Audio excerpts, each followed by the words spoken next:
good people? Welcome back to my channel. Yes, I do have on the same sweater. I am trying to knock these videos out. I'm giving you short and sweet videos. I don't want to spend a lot of time, but there were some topics that I missed a couple of weeks ago that I did want to discuss because I just had some thoughts that I wanted to share with you guys, and I definitely wanted to let you guys know. And because there's a lot of stuff people focus on, a lot of the other stories that I didn't really care to talk about, because there's a lot of stories that I actually wanted to talk to you guys about. So that's why I am here. Thank you guys for stopping by. Thank you to my new subscribers. Thank you to my old subscribers. I appreciate you guys.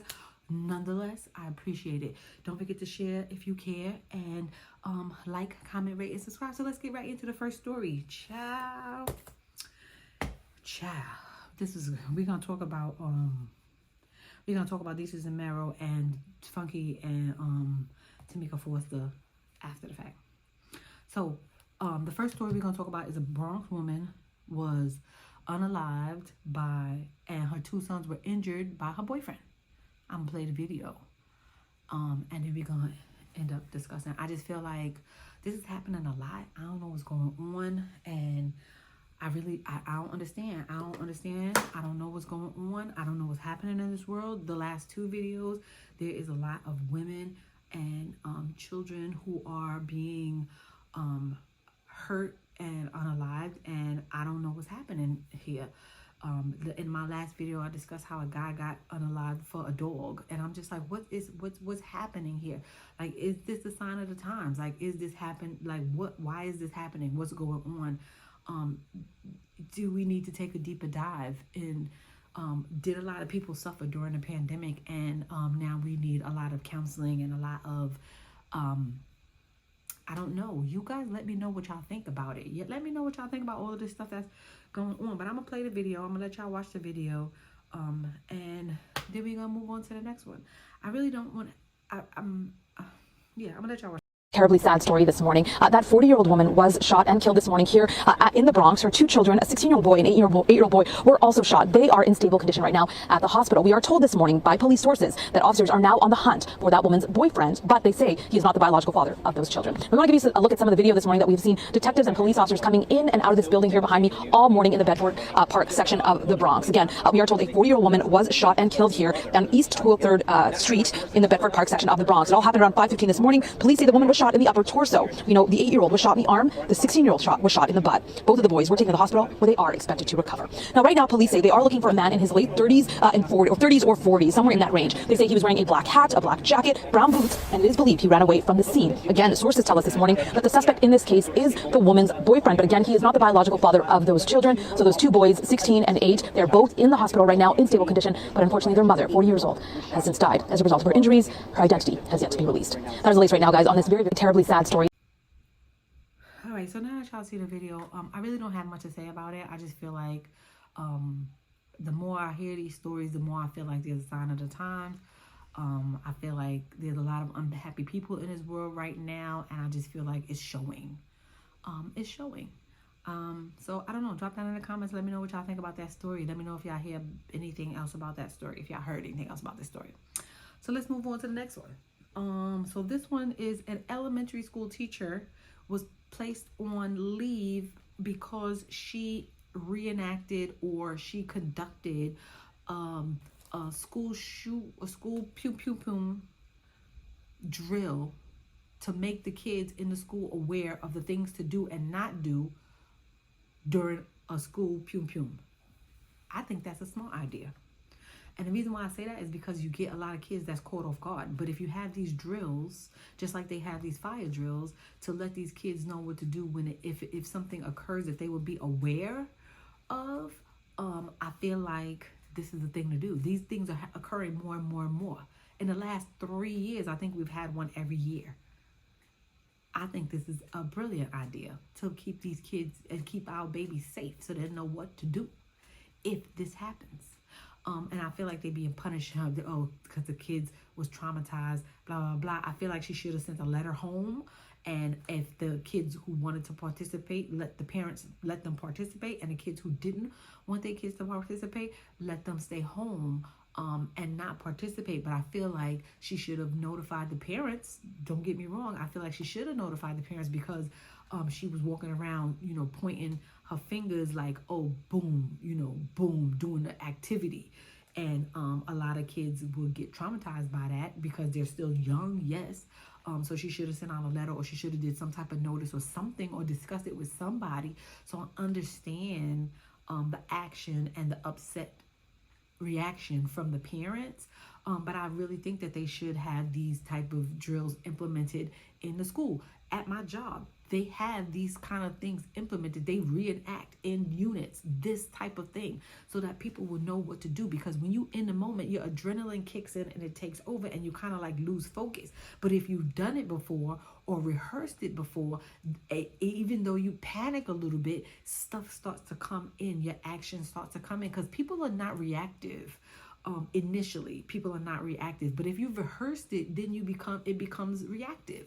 And it sticks because you've been through the scenario before and you understand what is what. And so I feel like they should, but I don't know. People could have other opinions about it. Y'all let me know. Drop that in the comments. Let me know. I'm gonna play the video of what the people said and the parents said, and I'm gonna let y'all know, and then we're gonna come back. Disturbing active shooter safety drill at a San Gabriel elementary school. The superintendent says the drill was not authorized, and now an investigation is underway. KTLA's Sandra Mitchell reports from San Gabriel, where she spoke with concerned parents about the drill they say left children traumatized. Yeah, wait until you hear what happened. Parents tell us the principal at this elementary school pointed her fingers at young children and pretended to shoot them. She just became principal here at Washington Elementary back in the fall, and now it appears her job is in jeopardy. Dismissal time at Washington Elementary in San Gabriel. Children and parents upset by what the school principal did during a lockdown drill. She proceeded to walk around the campus and pretend to shoot people she saw using finger movements and banging on the window. From what I heard, one of the students was told, boom, you're dead. Children as young as 4 years old. He was really upset. Witnessed the ordeal, including Jennifer Chavez's first grade son. The one shocking, surprising thing he said as a 6-year-old was, I'm just really glad none of my friends died. Now the principal at the school, Dr. Nina Jensen, has been put on leave. Was this drill approved by the district? No, it wasn't. This type of drill where a scenario was run is not approved by the district or part of our district protocol. The superintendent confirmed to KTLA that the drill did happen yesterday, and then staff members say the principal made an announcement that 7 children were dead. Oh my God, can you imagine the trauma these children potentially could go through of just thinking, oh my God, my friend was killed, or I was shot and told I died at this age, the young age that these children are? It was very upsetting. The district sent an email to parents stating the conduct of the drill does not appear to have been in line with district protocols or best practices. There is an investigation underway, but some parents have already made up their mind. I don't want her to be back here at all. She does not have the trust about the community. Obviously, staff members also very upset by what happened yesterday. We are told there were counselors here on campus today for those staff members and for the students. And just a little while ago, an email went out to parents, an update telling them that a lead teacher here at the school with almost 20 years experience in the district will be taking over as interim principal. In San Gabriel, I'm Sandra Mitchell, KTLA 5 News. Witnesses. So y'all see the video, and I've already discussed my feelings about the situation. Drop down in the comments and let me know if y'all feel like she should have done this or not, or if this is something that you would allow if you're a parent, if you would allow your child to experience this as a parent. And then y'all, it opens the forum up for conversations in your house. So let me know. Drop down in the comments and let me know. I could be seeing things differently, but you never know. You never know. Trust me, you never know. Drop down in the comments and let me know. So let's move on to the next story. So in other crazy people's news, this lady was running on an airplane tarmac. Cops was chasing her down and they tackled her butt. I'll play the video and let y'all see. Yeah, come back here, go.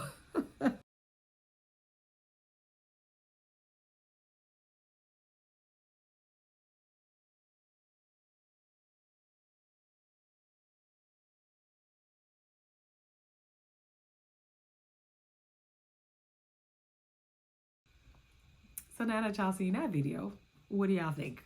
Child, they tackled her. She looked like she was singing and all kind of stuff. And he was not playing with her, child. He threw her down. He threw her down. He was like, listen, this is a whole waste of my time for the day. Get on this floor. I was cracking up. I was cracking up. But I just wanted to share that with y'all because I thought that was funny. Crazy people's news. Stay off of the DRUGS, child. Stay off of them. Those is a serious thing, child. You take your meds all the time. All the time. Take those medications because you need them. You definitely need them. You need them. Because then we won't have issues like this, child. We won't have issues like this. So now we're going to get on to some juicy news. And a lot of the stories that y'all actually came here to listen to. So we're going to talk about the Desus and Mero split. the Desus and Mero split was finally revealed. Mero, talk about how he have a whole family and 4 kids, and he have houses, and he have grown people's adult bills and that need to be paid. And I'm gonna let y'all listen to what he had to say, and then we're gonna come back and discuss it. Look, at first I was upset. The business. It's the business. Yeah. There's no friends in the business. You know what I'm saying? And we was in a situation where I got 4 kids, 2 mortgages. You know what I'm saying? I live, you know what I mean? You know where I live, Joe. You know what I'm saying? Like the taxes are crazy. You know what I mean? I got real life situations going on. Mm-hmm. So I'm like, yo, if we get an offer from DraftKings for 1.5 before they got logos on the NBA court, and you're like, nah, bro, this ain't it. And I'm like, nah, fam, I'm gambling illegally right now. This shit is legal in Jersey. I just moved here. Yeah. Shout out to Fairlawn. You know what I'm saying? Like, this is going places, bro. We need to do this. And they're like, nah. I'm like, fuck out of here. To me, that's like, yo, that's the beginning of like, all right, this shit is corroding. We just want you to paint the picture so people don't, you already, since you going there, right? So paint the perfect picture so people won't be like, oh, they picking sides, so they have real perspective of whatever so the situation was, we were in 2 different places in life, right?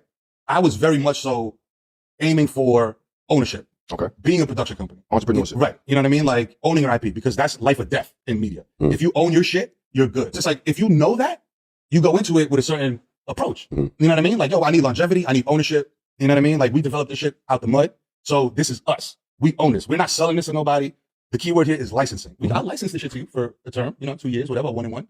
But selling your IP, bro, selling your name. That's your soul. You had a very poignant statement where you were like, it seems like they're preparing Jesus for Hollywood. You know what I mean? Like that next level of like Hollywood. And I was like, and I heard that and I was just like, bro, you know what's crazy? No. Like the next level of Hollywood is the 3 of us, Jesus, Victor, myself, sitting down with Judd Apatow and saying, yo, we're going to do a movie. Right? And then the movie gets written and he's like, I ain't really feeling this shit. When I know in the business mind is like, yo, when you do a movie with this guy, you're not just doing a movie with this guy. This dude is like a kingmaker in terms of like, you know what I mean? Like in the film industry. If you get in there, you make a banger with him, you solidify. That's what makes you get up to the next level. I said this shit to John Carmack different times. That's what takes you up to the next level. John Deere was different. Y'all put the Timbs on the bear, like you said, with the Yankee hat and Vice, when Vice was hot as fish grease at the time. Yeah. Like y'all had the culture. So to me, I don't know why, and maybe it's not an answer. Maybe you just answered it, but why that conversation as 2 men never happened as from 2 guys who've been working together and built this shit together. You allow lawyers and secondary people and third parties to come in and completely separate y'all, right? Which why you're here today. Like, it's like, do you think a conversation will ever happen? A conversation happened a couple times and it was just a very like, no doubt. And you could tell not creatively. Oh yeah. No, not from a creative standpoint. No, from like a business. No, as men. Oh yeah, no, 100%. So now that y'all heard what he had to say, let's discuss it. So he had bills. He trying to say Desus don't, which he don't have no kids. He don't have no bills. He had a whole sneaker collection behind him. I think they were funny when they initially came out, when they, when everybody heard, they've been out for a while. The Bodega Boys, and it was funny when they was in the basement with the graffiti and the dog with the teddy bear, the bear with the Timbs and a hat and stuff like that. I think they were super, super funny. But I think when they went to, I think it was HBO or Showtime, one of the Cinemax, one of the networks, it kind of felt like it got watered down because then they was doing remote, and they weren't as funny. The chemistry wasn't there.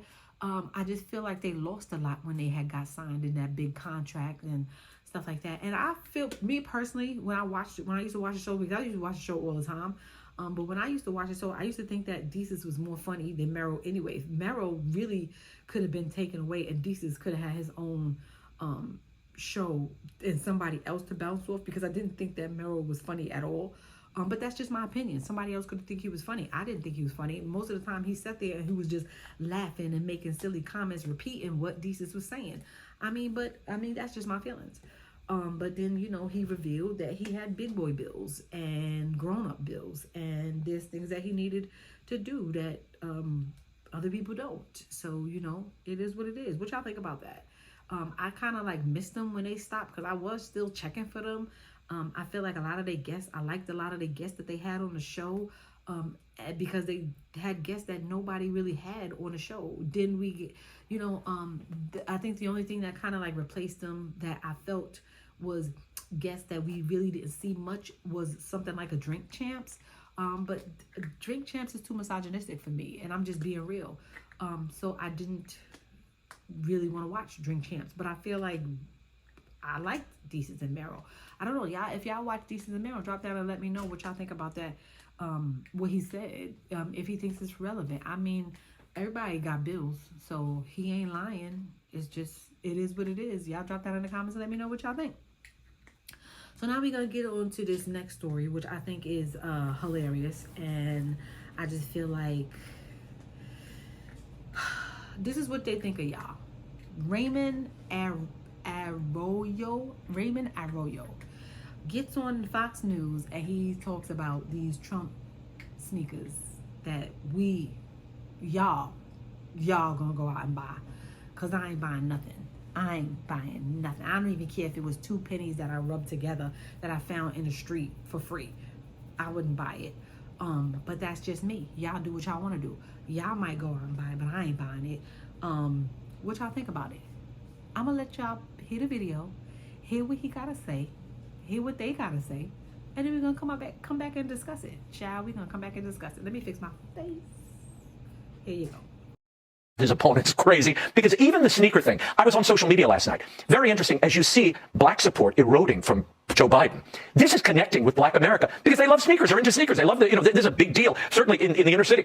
So when you have Trump roll out his sneaker line, they're like, wait a minute, this is cool. He's reaching them on a level that defies and is above politics. The culture always trumps politics. And Trump understands culture like no politician I've ever seen. Question for you on that point, though. Yeah. Will the people that are excited about the sneakers and excited about Donald Trump, will that translate into them going out and voting for Donald Trump? Anybody willing to put $400 down for a pair of sneakers? Yeah, I think that's commitment and love. It's something. Right. It's something. It's affection on some level. I don't think this is just for collectors. It's for people who want Donald Trump brand sneakers. That, again, he's connecting on a different level. And I hope he brings new voters into the fold, though, because I have a feeling the people that are going to go buy the $400 sneakers were probably going to vote for Trump anyway. So that's my concern. How does he get new voters into the fold? That's my concern. But I want to move now, of course. His opponents. All right, so now y'all got a chance to hear what they had to say about black people and the price of our vote, child. The price of our vote. This is what they think about us. This is what they think about black people. They think that because we are a culture of sneaker loving, aesthetics having, fashionistas, like real fashionistas, trend setting, culture rocking. This is what they think about us. They limit us to a mindset of, oh, because we love sneakers and he gonna put out these sneakers that y'all gonna go out and buy them. I know what I'm doing. That's why I keep saying y'all. If it don't apply, let it fly. If it don't apply, let it fly. But I promise you, somebody. I'm in a sneaker Facebook on Facebook, a sneaker group on Facebook because I love sneakers. So I'm in a sneaker group on Facebook, and somebody actually made a comment. I should have screenshotted the comment to show it to y'all, that said, oh my gosh, I'm dying to get these sneakers. Because in there they posted the sneakers, and somebody actually went in the comments and said, I'm dying to get these sneakers, but they sold out. So that means you actually did the research to actually look to go get these sneakers. It made me so upset to my core, because it's trying to say that we are limited in mind thinking, that we don't understand policy, that we don't understand what's going on in the world. And if you the most that you can do is go out and put a pair of sneakers out, and that'll appeal to us in our hearts. Like, we don't understand policy, we don't know what's going on in the world, we don't see what's affecting us, what's going on around in this world. I don't even like to talk about politics. I watch politics, I follow politics. I don't like to talk about politics. I don't like to talk about religion. There's just things that I just don't like to talk about in general. I keep my opinions to myself. But let me explain something to you. We can all see that the state of our education and what's going on in our schools is going to the shits, right? We can all see that the housing, the economy, we can all see that. We know what policies that we need. Some people might not know. But if you're a black woman, you know what policies. You know politics. Enough about politics. If you're of a certain age. So there's no way that a sneaker drop, I don't care what it looks like, is going to be appealing enough to me to get me to swing my vote to anybody. Whether it be Republican or Democratic. It doesn't matter. It doesn't matter. It's the policies that matter to me, and it's the principles, and what appeals to me. If it's not gonna be denigrating to me, like damaging, I'll say, down the line. And that's just that on that. Don't drop down in this comments talking about them sneakers is fly. I don't care, and I don't want to hear it. Take that shit somewhere else. Take that shit somewhere else. If you're not telling me what policies that make sense or anything, I don't even want to hear about that, to be honest. I just want to let y'all know what they think of y'all and your mentality and what they feel that can sway you and shows you what they think of you. That's all I want to do. Other than that, I don't really care about anything else because I know I'm going to do what I'm going to do. And I follow politics. There's several political channels that I follow. There was a video that I wanted to post, but it was just too long for me to post, and it tells you exactly how I felt. She's on TikTok. I deleted it because it was too long. It was like almost 15 minutes. But yeah, y'all drop down in the comments. Let me know what y'all think. Y'all gonna go buy these sneakers? Y'all gonna y'all gonna allow these sneakers and this statement to sway your vote? Not saying that you should vote for any party, whatever party you vote for, this party, that party, third party, who cares?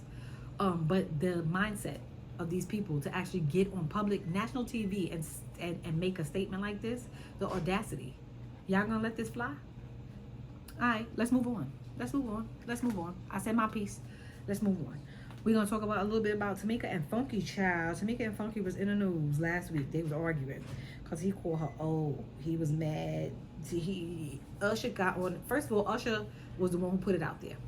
Usher said that the reason why we didn't like Tamika as a whole because of her skin complexion. And I'm just like, child, we all thought she was too old. So Funky was right. Funky was right. Now, don't get me wrong. I'm watching that show, Bold and the Bougie, and she looks good for her age. She's like 53. She looks good for her age. But we all thought she was too old for Usher. I personally thought she was too old for Usher. I don't know about y'all, but I personally thought she was too old for Usher. And so he said it. But he said a couple of other things. And I feel like if you and her as friends, Funky Dineva, you shouldn't have said nothing. You can't be on both sides. You can't be a friend and then still have to be doing reviews about them and talking about them and stuff like that. You can't do both. You have to pick a side. And I just feel like he thought that he would be able to remain friends with her after he criticized her so heavily. I just feel like she had every right to come back and say what she said about him. He made a post too, and let me see if I could find it so I could read some of the stuff that she said, that she responded to him. She said, "Disrespectful AF. Funny, I was just reminiscing about the true meaning of friendship and respect. Concept as foreign to you as fiscal responsibilities, decent housing seems to be. It's fascinating how you appointed yourself the arbiter of beauty and age, considering your own mirror must surely be as cracked as your sense of loyalty. Stretch marks, darling, those are the badges of life fully lived, a concept you might struggle to grasp from your high horse of borrowed stables. Speaking of walking a day in my shoes, it's amusing to think you know the likes of you would ever have the grace or fortitude to even attempt it. And frankly, you've never had on a pair I would wear. Let's not confuse temporary attention with lasting respect. And as for my ex, our history is a novel, merely a footnote. Your commentary is nearly a footage. Let's not call each other, for my phone no longer recognizes numbers that spell hater. Best wishes on your journey to enlightenment. It seems to be a long road ahead. She called him a bitch ass MF. Such the fudge. And then Funky responded. He also apologized. He also apologized. and he called it a good read. He said he could spend days and all this. Like, it was a whole big thing. And he didn't really apologize. He sent me apologize because he still was throwing shade in the apology, still referring to her as old. He talked about her stretch marks and how they were a badge of honor, but I think that was to clean it up. I mean, but it is what it is. I mean, it is what it is. He said how he feels. She said how she feels. They gonna live to see another day. He wanted her to have a conversation. And they kind of like squared it away or whatever. I guess they had a conversation and discussed it, and he probably meant, he told her he meant no harm, but she gonna feel how she gonna feel, and he gonna feel how he gonna feel. Child, it was a mess for a couple of days on these internet streets, and I was here for the mess, and I was just like, ooh. Now the read that she read him down with, I see that coming from her, because she, on that show, Bold and Bougie, she be letting them girls have it just as calmly as I'm speaking to y'all. That's how she be giving it to them girls. But she be throwing it, child. She be throwing it. And that comes from wisdom. Child, wisdom. Because she be reading them down, and then she move on. And I think that's why they Gaucher mad at her. But anyway, that's one of my other videos. Go check one of those out, child. Go check one of those out. But yeah, so that's what it was. And y'all got to see all my business with the tea that I had to share with y'all. So drop that in the comments. Let me know what's what. Comment down below. I don't know. I'll see y'all guys on the next one. Peace.